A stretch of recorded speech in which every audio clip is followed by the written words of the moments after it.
Okay sir. అందరికీ నమస్కారం. ఇటీవల కాలంలో అనపర్తి కొత్తూరుకు సంబంధించి శివాలయ నిర్మాణం విషయంలో జరిగిన వివాదాన్ని మాజీ ఎమ్మెల్యే సత్తి సూర్యనారాయణ రెడ్డి గారు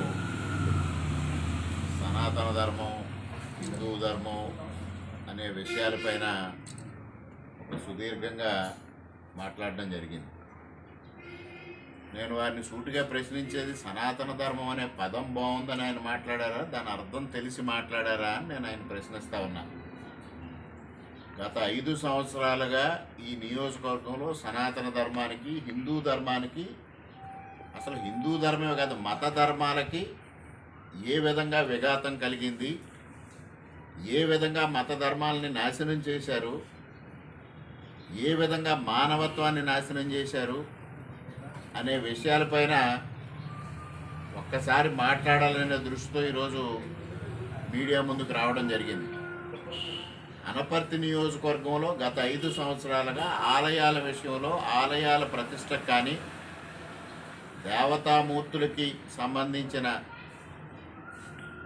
ప్రతిష్టకు కానీ ఏ విధంగా భంగం వాటిల్లింది, సనాతన ధర్మానికి ఏ విధంగా భంగం వాటిల్లింది, హిందూ ధర్మానికి ఏ విధంగా భంగం వాటిల్లిందో ఒక్కసారి కొన్ని విషయాలే, జరిగిన విషయాలన్నీ మాట్లాడాలన్నా గంటలు మాట్లాడినా కూడా సమయం సరిపోదు.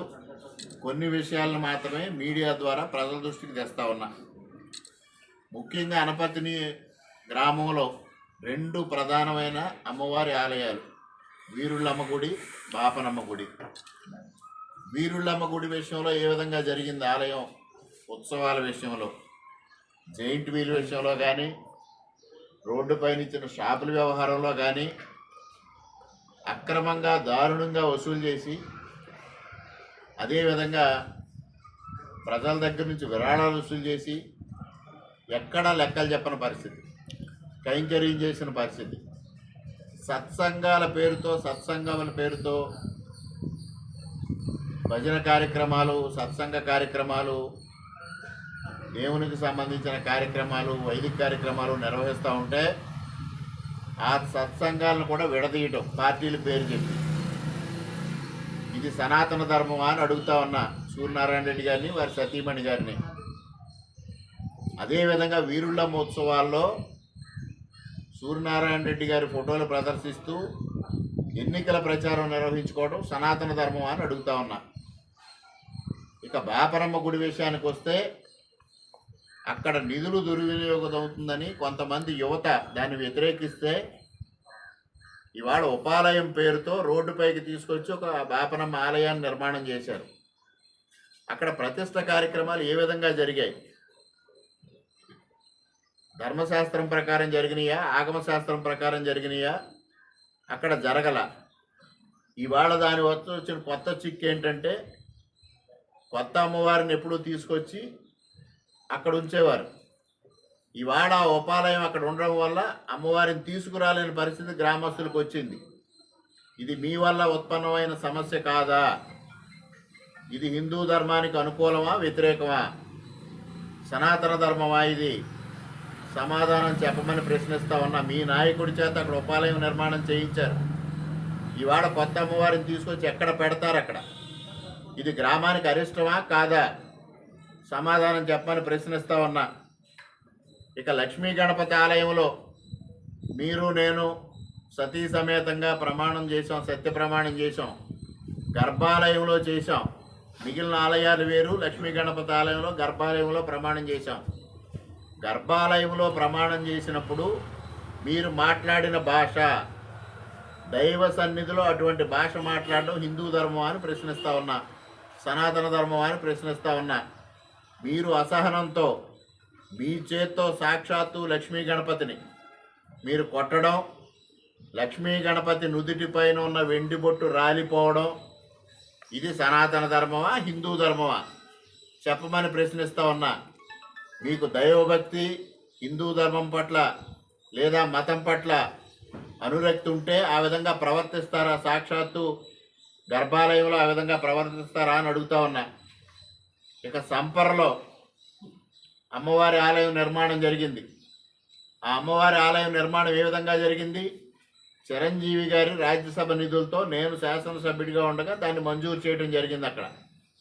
దానికోసం వారు మీరు ఎమ్మెల్యేగా ఉన్నప్పటికీ మిమ్మల్ని, మీతో పాటు నన్ను, అదేవిధంగా జనసేన ఇన్ఛార్జ్ గారిని ముగ్గురిని ఆహ్వానించారు. మీరు ముందుగా కండిషన్ పెట్టారు రామకృష్ణారెడ్డిని ఇన్వైట్ చేయకూడదని. అయినప్పటికీ నిధులు వారు ఇచ్చారు కాబట్టి ఆ గ్రామస్తులు ఇన్వైట్ చేస్తే అక్కడ మీ సతీమణికి దండ వేయలేదనే ఒకే ఒక్క కారణంతో ఆ రాత్రి ఎవరైతే ఉత్సవ కమిటీ సభ్యులు ఉన్నారో, ఆలయ కమిటీ సభ్యులు ఉన్నారో వాళ్ళందరినీ రాత్రిపూట అంతా జైల్లో ఉంచిన మాట వాస్తవం కాదా అని అడుగుతా ఉన్నా. ఇవన్నీ సనాతన ధర్మమా అని అడుగుతా ఉన్నా. ఇక అనపర్తి విషయంలో జనార్దన స్వామి ఆలయం నిర్మాణం జరిగింది, పునర్నిర్మాణం విగ్రహ ప్రతిష్ట కార్యక్రమం ఆగమ శాస్త్రానికి విరుద్ధంగా జరిగిందా లేదా చెప్పమని డిమాండ్ చేస్తా ఉన్నా. ఆగమ శాస్త్ర నిపుణులు చెప్పారు ఈ విధంగా విగ్రహ ప్రతిష్ట నిర్వహించడం కరెక్ట్ కాదు అని చెప్పారు. దేవాదాయ శాఖ అధికారులు చెప్పారు. కానీ మీ సతీమణి గారు ఎట్టి పరిస్థితుల్లోని ప్రతిష్ట జరిగిపోవాలి, శిలాఫలకం పైన మన పేర్లు ఉండాలి అనే లక్ష్యంతో దేవాదాయ శాఖ అధికారులపైన ఒత్తిడి తెచ్చి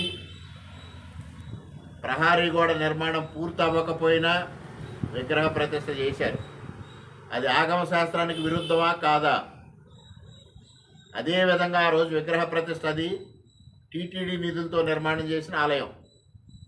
అంటే అక్కడ వెంకటేశ్వర స్వామి నామస్మరణ జరగాలి. ఆ రోజంతా మీ నామస్మరణ జరిగింది. అక్కడ వెంకటేశ్వర స్వామిని కనీసం ఒక్క మారు కూడా వెంకటేశ్వర స్వామి పదం పలకకుండా, వెంకటేశ్వర స్వామి నామం పలకకుండా మీ దంపతుల నామం పలకడం అనేది హిందూ ధర్మమా, సనాతన ధర్మమా అని అడుగుతా ఉన్నా. ఇవాళ మీరు చేసిన పని వల్ల, మీరు తొందర పెట్టి విగ్రహ ప్రతిష్ఠ చేయించడం వల్ల ఏదైతే గర్భాలయానికి సంబంధించిన రూఫ్ ఉందో ఆ రూఫ్ నుంచి వాటర్ లీక్ అయింది. ఇది సనాతన ధర్మం అని ప్రశ్నిస్తా ఉన్నా. అదేవిధంగా మదన గోపాల స్వామి ఆలయం పలమూరులో, అక్కడ సాక్షాత్తు మదన గోపాలుడే పూజారిగా ఉన్నాడు. దాన్ని ప్రోత్సహించడం ఆగమ శాస్త్రమా లేదా సనాతన ధర్మమా, హిందూ ధర్మమా చెప్పమని డిమాండ్ చేస్తూ ఉన్నా. ఇక రంగంపేట శివాలయం, ఏ విధమైన పరిస్థితుల్లో ఆ రంగంపేట శివాలయం ఉందో అందరికీ తెలుసు. గ్రామస్తులందరూ మిమ్మల్ని కోరారు శివాలయాన్ని పునర్నిర్మాణం చెయ్యాలంటే. మీరు వారికి చెప్పిన సమాధానం ఎంత దారుణం, నిధులు లేవని చెప్తారా? ఇవాళ మేము రాగానే ఈ నియోజకవర్గంలో 7 ఆలయాలకి నిధులు మంజూరు చేసి అందులో రంగంపేట శివాలయం ఒకటి 2,25,00,000తో పునర్నిర్మాణం చేయడానికి నిధులు విడుదల చేయడం జరిగింది. తొందరలో పనులు మొదలు పెట్టడం జరుగుతూ ఉంది. ఆ రోజు కూడా నిధులుండి మీరు శివాలయం నిర్మాణం చేయడానికి ఆసక్తి చూపించిన విషయం అందరికీ తెలిసిన విషయమే. అదేవిధంగా బలభద్రపురంలో వెలమలు ముచ్చటపడి రామాలయ నిర్మాణం చేసుకున్నారు. వారి సొంత నిధులతో పెద్ద ఎత్తున నిర్మాణం చేసుకుంటే ఉడతా భక్తిగా మేము కూడా ఆ రోజు తెలుగుదేశం పార్టీ తరఫున కనకమేడల రవీంద్ర కుమార్ గారు ఎంపీ గారు ఉంటే రాజ్యసభ, వారి దగ్గర నుంచి నిధులు తీసుకుని 20 లక్షల రూపాయలు పక్కన వారికి సౌకర్యంగా ఉండేలాగా వంట షెడ్ నిర్మాణం కోసం ఆ నిధులు మంజూరు చేయిస్తే మీరు సంవత్సర కాలం పాటు ఆ నిధులు రాకుండా అడ్డుకుని ఆ నిధులు క్యాన్సిల్ అయినాయి అని చెప్పి తప్పుడు ప్రచారం చేస్తే తెలుగుదేశం పార్టీ వాళ్ళ కూటమి అధికారంలోకి వచ్చిన తర్వాత ఆ నిధులు లైవ్లోనే ఉన్నాయని తెలిసి ఇవాళ దాంతో నిధులతో ఇవాళ నిర్మాణం మంజూరు చేశాం. అంటే ఒక రామాలయానికి సంబంధించిన నిధులను అడ్డుకోవటం సనాతన ధర్మమా, హిందూ ధర్మమా అని సూర్యనారాయణ రెడ్డి గారు సమాధానం చెప్పమని ప్రశ్నిస్తూ ఉన్నా. ఇక మహేంద్రవాడలో శివాలయం, సుబ్రహ్మణ్యేశ్వర స్వామి ఆలయం ఉంది. నేను ఆ రోజు గతంలో శేషారెడ్డి గారి హయాంలో CGF నిధులు మంజూరయ్యాయి.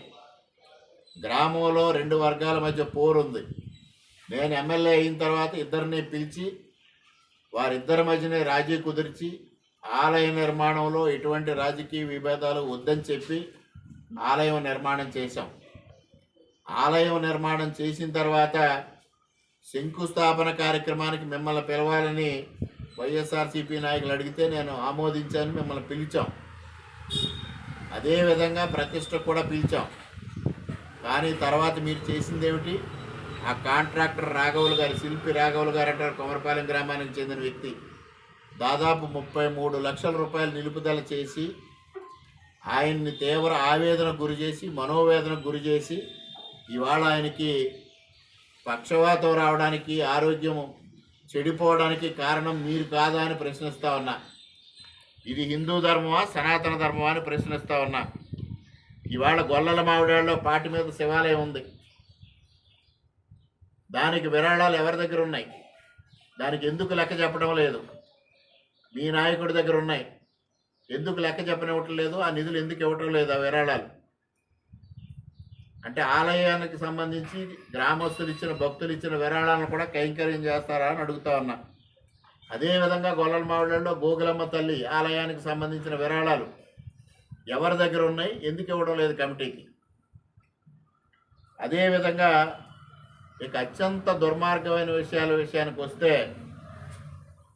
మరి ఈ విషయాలన్నీ దాచిపెట్టి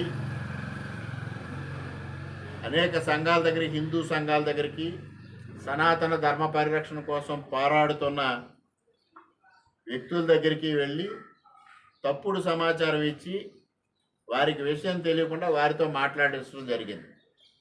ఇక్కడ ఏదో శివయ్యకి అన్యాయం జరిగిపోతున్నట్టు, ఇక్కడ ఏదో తప్పు జరిగిపోతున్నట్టు, ఆలయ నిర్మాణాన్ని అడ్డుకున్నట్టు చెప్పారు. మరి మీ హయాంలో ఇక్కడ కర్రి అరుణ్ కుమారి అనే ఒక మహిళ అనపతిలో ఆత్మహత్య చేసుకుని చనిపోయారు. ఆవిడ సూసైడ్ నోట్లో కారణం ఏమి రాశారండి? మీరు మీ బావమరిది కాలేజీకి 20 కోట్ల రూపాయలు భూమి ఇవ్వడం కోసం ఆంజనేయ నగర్ కాలనీ వాసులు బయటికి వెళ్లకుండా గోడ నిర్మాణం చేస్తే కార్తీక మాసంలో వారందరూ కూడా పక్కనున్న శివాలయానికి వెళ్ళలేని పరిస్థితుల్లో నేను కనీసం కార్తీక మాసంలో శివయ్య దర్శనం చేసుకోలేకపోయాను అనే ఆవేదనతో ఆత్మహత్య చేసుకుంటున్నాను అని అరుణ్ కుమారి గారు సూసైడ్ నోట్ రాసి చనిపోయిన మాట వాస్తవమా కాదా? దీనికి ఏమి సమాధానం చెప్తారు? కనీసం ఆంజనేయ నగర్ వాసులకి శివ దర్శనం లేకుండా చేసిన మీరు ఇవాళ హిందూ ధర్మం గురించి, సనాతన ధర్మం గురించి మాట్లాడతారా అని ప్రశ్నిస్తూ ఉన్నా. ఇక చిన్నపొలమూరు విషయం మొన్ననే శ్రీను గారు మాట్లాడారు. ధాన్యావాసంలో ఉంచి పూజలు అందుకున్న విగ్రహాలను కాదని, ఏ విధమైన పూజలు అందుకోకుండా ఆగమ శాస్త్రానికి విరుద్ధంగా అక్కడ విగ్రహాలను ఏర్పాటు చేశారు. 300 మంది పోలీసులు ఆ రోజు మీరు విగ్రహ ప్రతిష్ఠ కార్యక్రమంలో కూర్చున్నారు. వారు గ్రామస్తుల ఒప్పందం మేరకు చెన్నైలో విగ్రహాలను తయారు చేయించి వాటిని ఆగమశాస్త్ర ప్రకారంగా ఊరేగింపుగా గ్రామంలోకి తీసుకొచ్చి 2 మాసాలు ధాన్యావాసంలో ఉంచి పూజలు చేసి ఆ విగ్రహాలను ప్రతిష్ఠించాలనుకుంటే శ్రీను గారి భార్య, తెలుగుదేశం పార్టీ సానుభూతి పరులు, తెలుగుదేశం పార్టీ కార్యకర్తలని మీరు ఆ విగ్రహాలని నిలుపుదల చేస్తే వారు విధి లేక పూజలు అందుకున్న విగ్రహాలను ఎక్కడో చోట ప్రతిష్ఠించాలని ఆలమూరు దగ్గర ప్రతిష్ఠించిన సంగతి వాస్తవం కాదా? ఇది సనాతన ధర్మం అని ప్రశ్నిస్తా ఉన్నా. ఇక అన్నిటికన్నా ఘోరమైన విషయం, కుచుకులూరు కూటేశ్వర స్వామి ఆలయం శంకుస్థాపన కార్యక్రమం. శంకుస్థాపన కార్యక్రమంలో మీ దంపతులిద్దరూ కూర్చున్నారు. మీతో పాటుగా ఆలయ కమిటీ చైర్మన్ దంపతులు కూర్చున్నారు. కాలక్షేప మండపం శంకుస్థాపనకి మాజీ శాసనసభ్యులు శేషారెడ్డి గారి దంపతులు కూర్చున్నారు. మరి అహం అని మాట్లాడారు కదా మీరు. ఇది అహంభావం అనాలా, ఏమనాలో ఒక్కసారి సమాధానం చెప్పండి. మీతో పాటు వేరే వ్యక్తులు పూజలో కూర్చున్నారని ఆ రోజు మీ శ్రీమతి ప్రదర్శించిన అహంకారం మర్చిపోయారా సూర్యనారాయణ రెడ్డి గారు అని అడుగుతున్నా. సాక్షాత్తు ఈ ప్రాంతంలో శివయ్యలాగే కొలుస్తారు యలమంచిల కృష్ణమూర్తి గారు, బ్రహ్మశ్రీ యలమంచిల కృష్ణమూర్తి గారు. 80 సంవత్సరాలు దాటిన వయోవృద్ధులు, దాదాపుగా వందల సంఖ్యలో ఉత్తరాంధ్రలో కానీ ఉభయ గోదావరి జిల్లాల్లో కానీ వందల సంఖ్యలో విగ్రహ ప్రతిష్టలు చేయించిన మహానుభావులు. ఆగమ శాస్త్రం సంపూర్ణంగా తెలిసిన వ్యక్తి. విశేషంగా ఈ ప్రాంతంలో ఒక పెద్ద మనిషిగా అన్ని విధాలుగా పూజలు అందుకునే వ్యక్తి యలమంచిలి కృష్ణమూర్తి గారిని మీ శ్రీమతి గ్రామస్తుల సమక్షంలో తీవ్రంగా అవమానించటం, తీవ్రంగా దూషించటం సనాతన ధర్మమా, హిందూ ధర్మమా? ఇది సనాతనమా, వినాశనమా అని అడుగుతా ఉన్నా. సమాధానం చెప్పండి సూర్యనారాయణ రెడ్డి గారు. ఆ రోజు మీరు పక్కనే ఉన్నారు, మీ భార్య గారు పక్కనే. కనీసం మీ భార్య గారిని వారించే పరిస్థితి కూడా మీకు లేదు. అంత దారుణంగా గ్రామస్తుల సమక్షంలో కృష్ణమూర్తి గారిని దూషించిన సంగతి మర్చిపోయారా అని అడుగుతా ఉన్నా. ఇన్ని దుర్మార్గాలు, ఇవన్నీ కొన్ని ఎగ్జాంపుల్స్ మాత్రమే. ఇన్ని దుర్మార్గాలు మీ హయాంలో చేసి మీరు ఇవాళ హిందూ ధర్మం గురించి, సనాతన ధర్మం గురించి మాట్లాడడానికి అర్హత ఉందా అని అడుగుతా ఉన్నా. గత 5 సంవత్సరాల్లో తెలుగుదేశం పార్టీకి సంబంధించిన ఎవరిని కూడా ఆలయాలకు పిలవకూడదు. బలభద్రపురంలో షిరిడి సాయి ఆలయం, దానికి ఆనాడు కర్త కర్మ క్రియ మా తండ్రి మూలారెడ్డి గారు. 5 సంవత్సరాలు నన్ను పిలవకూడదని ఆంక్షలు విధించి ఆ ఆలయానికి నన్ను వెళ్లకుండా చేసింది మీరు కాదా? ఆలయ కమిటీ సభ్యులపైన తీవ్రమైన ఒత్తిడి తెచ్చి నన్ను పిలవకుండా చేయడమే కాకుండా తెలుగుదేశం పార్టీకి సంబంధించి ఎవరిని పిలవకుండా చేశారు. ఇది హిందూ ధర్మం అని అడుగుతా ఉన్నా. అలాగే అనపర్తిలో వీరుళ్ళమ్మ జాతర, బాపనమ్మ ఉత్సవాలు, కుతుకులూరులో ఆంజనేయ స్వామి ఉత్సవాలు, వివిధ గ్రామాల్లో గ్రామ దేవతలకు సంబంధించిన ఉత్సవాలు, ఎక్కడికి తెలుగుదేశం పార్టీ వాళ్ళని పిలవకూడదని ఆంక్షలు విధించింది మీరు కాదా 5 సంవత్సరాలను అడుగుతా ఉన్నా. ఇటువంటి కార్యక్రమాలన్నీ చేసి ఇవాళ నిబంధనలకు విరుద్ధంగా ఒక ఆలయం నిర్మాణం చేశారని దానికి అధికారులు వాయిదా వేసుకోమని చెప్తే దాన్ని రాద్ధాంతం చేస్తారా? ఇవాళ అధికారులు చెప్పింది ఏంటండి? ఏదైతే లేఅవుట్లో ఇతర నిర్మాణాలు చేయకూడదనేది ప్రభుత్వ నిబంధన కాదు, సాక్షాత్తు ఉన్నత న్యాయస్థానం ఇచ్చిన ఉత్తర్వులవి. ఎక్కడైనా సరే ప్రైవేట్ లేఅవుట్లో కానీ ప్రభుత్వ లేఅవుట్లో కానీ వేరే నిర్మాణాలు చేపట్టకూడదనేది సాక్షాత్తు ఉన్నత న్యాయస్థానం ఇచ్చిన ఆదేశాలు. ఆ ఆదేశాలు ఉల్లంఘించిన వారిపై చర్యలు తీసుకోవాల్సిన బాధ్యత అధికారులకు ఉంది. ఆ విషయం పైన అధికారులు చెప్పి నేను మాట్లాడిన తర్వాత ఏదైతే నిర్మాణం చేశారో దానికి అనుమతులు పెట్టుకుంటే అనుమతులు ఇచ్చిన తర్వాత దాన్ని చేద్దామని ఒక నిర్ణయం తీసుకున్నాం. ఈ విషయాలన్నింటినీ వక్రీకరించి ఇక్కడ ఒక వ్యక్తి ఉన్నాడు, బీజేపీ కార్యకర్తనని చెప్తారు, విశ్వ హిందూ పరిషత్తు సభ్యుడని చెప్తారు, బజరంగ దళ సభ్యుడని చెప్తారు. చేసేవన్నీ అక్రమాలు, చేసేవన్నీ దుర్మార్గాలు. ఎవరెవరికో అప్పులు ఇవ్వడం, 10 రూపాయల వడ్డీలకు అప్పులు ఇచ్చి వాళ్ళ ఆస్తులు రాయించుకునే కార్యక్రమం చేసే దుర్మార్గమైన వ్యక్తి ఇవాళ వెనకుండి, సూర్యనారాయణ రెడ్డి గారు వెనకుండి ఈ వ్యవహారం అంతా నిర్వహిస్తే పాపం విషయం తెలియని కొంతమంది ఈ ధర్మరక్షణ సమితిలో ఉన్న వాళ్ళు కొంతమంది మాట్లాడడం జరిగింది. వాళ్ళందరికీ ఒకటే విజ్ఞప్తి చేస్తా ఉన్నా, ఇక్కడ జరిగిన వ్యవహారాలకి ప్రత్యక్షంగా మీరు ఈ ప్రాంతానికి రండి, ఇక్కడ జరిగిన వ్యవహారాలన్నీ తెలుసుకోండి, తెలుసుకున్న తర్వాత స్పందించండి. తొందరపడి స్పందించొద్దని చేతులెత్తి ఎక్కుంటా ఉన్నా. ఆయన ఎవరైతే 20 లక్షల రూపాయలు సొంత డబ్బులు ఖర్చు పెట్టి ఆలయ నిర్మాణం చేశారని మాట్లాడారు, పత్తూరు కాలనీలో జరిగిన అక్రమాలు ఎవరికైనా తెలుసా? పునాదులు మట్టి పేరుతో ఒక్కొక్క లబ్ధిదారు నుంచి 10,000 వసూలు చేశారు. ఇవాళ పట్టాలు వాళ్ళ దగ్గర పెట్టుకుని ఇదే వ్యక్తులు ఎవరైతే ఇవాళ ఆలయ నిర్మాణం చేసామంటున్నారో అదే వ్యక్తులు పట్టాలు వాళ్ళ దగ్గర పెట్టుకుని రూపాయలకి 10 రూపాయలకి వడ్డీలు తీసుకుని జలగల్లాగా వాళ్ళని పట్టి పీడిస్తూ ఉన్నారు.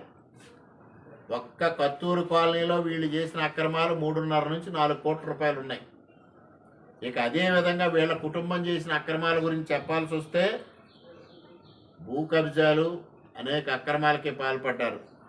ముఖ్యంగా ఆ గ్రామంలో ఒక మతి స్థిమితం లేని వ్యక్తి కుటుంబాన్ని వేధించి ఆ భార్యని ట్రాప్ చేశారు. దారుణం. ఇది హిందూ ధర్మం అని అడుగుతా ఉన్నా. మాట్లాడిన వ్యక్తులను కానీ సపోర్ట్ చేసిన వ్యక్తులు కానీ ఒకటే అడుగుతూ ఉన్నా.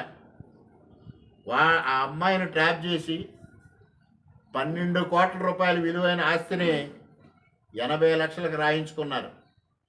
ఇది ఏ మత సిద్ధాంతమైనా దీన్ని ఆమోదిస్తుందా అని అడుగుతా ఉన్నా నేను. అదేవిధంగా ఆ గ్రామంలో అనేక మందిని ప్రత్యక్షంగా కానీ పరోక్షంగా కానీ ఇబ్బందులకు గురి చేసి వాళ్ళ ఆస్తులు వీళ్ళు రాయించుకొని ఇంకా కొన్ని విషయాలు మాట్లాడకూడని విషయాలు కూడా ఉన్నాయి. ఈ కుటుంబం చేసిన వ్యవహారాలు అనేక వివాహేతర సంబంధాలు పెట్టుకుని అనేక కుటుంబాలను నాశనం చేశారు ఆ గ్రామంలో. ఇటువంటి వ్యక్తులు సనాతన ధర్మం గురించి మాట్లాడుతూ ఉంటే విషయం తెలియని కొంతమంది పాపం వారు మాట్లాడటం జరిగింది.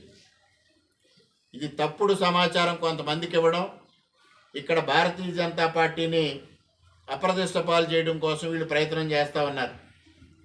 వీళ్ళు ఇటువంటి కార్యక్రమాలు చేసి పాపం కేడీఆర్ గారు మాట్లాడుతూ ఒక మాట మాట్లాడారు, వణుకుతున్న చేతులతో సంతకం పెట్టారు అని. గంగిరెడ్డి గారిది వణుకుతున్న చేతులు కాదు, వణికించే చేతులు అని చెప్తా ఉన్నా. ఆ గ్రామంలో ఒక తెలుగుదేశం పార్టీ కార్యకర్త మెంబర్గా పోటీ చేసి ఓడిపోతే వారి ఇంటి చుట్టూ సైలెన్సర్లు విప్పేసి ట్రాక్టర్లు తిప్పి ఒక పశువు, ఒక దూడ, కడుపులో ఉన్న ఒక దూడ, గర్భంలో ఉన్న ఒక దూడ, పశువు చనిపోవడానికి కారకులయ్యారు. కేడీఆర్ గారు దీన్ని హిందూ ధర్మం కానీ ఏ ఇతర ధర్మాలు కానీ ఆమోదిస్తాయా అని అడుగుతా ఉన్నా. ఇంత దుర్మార్గమైన వ్యక్తుల గురించి మీకు తప్పుడు సమాచారం ఇచ్చారు. మీరు ఇక్కడ రండి, క్షేత్రస్థాయికి రండి, మేము అందరం ఉంటాం. క్షేత్రస్థాయిలో పరిశీలన చేసి స్పందించమని కోరుతా ఉన్నా. దయ ఉంచి కొంతమంది ఇచ్చిన సమాచారం మేరకు మీరు స్పందించడం అనేది సమంజసం కాదు అనేది విజ్ఞప్తి చేస్తూ ఉన్నా. ఇక్కడ జరిగిన దుర్మార్గాలు కానీ ఇక్కడ జరిగిన వ్యవహారాలు కానీ సంపూర్ణంగా మీకు తెలియదు. దయ ఉంచి మిమ్మల్ని ఒకటే కోరుతా ఉన్నా, మీరందరూ క్షేత్రస్థాయికి రండి, ఇక్కడ జరిగిన వ్యవహారం పరిశీలించండి. ఇక్కడ ఆలయ నిర్మాణాన్ని ప్రతిష్టని ఎవ్వరూ ఆపలేదు, వాయిదా మాత్రమే వేయడమైంది. జిల్లా అధికారుల నుంచి సరైన అనుమతులు ఇప్పించి ఆ కార్యక్రమం నిర్వహిస్తాం. అదే అధికారులు ఆ గంగిరెడ్డి గారికి చెప్పడం జరిగింది. ఇవన్నీ తప్పుడు సమాచారం. ఇవాళ 6,000 మందికి భోజనాలు అన్నారు, అన్న సంతర్పణ అన్నారు, మహాప్రసాదం అన్నారు.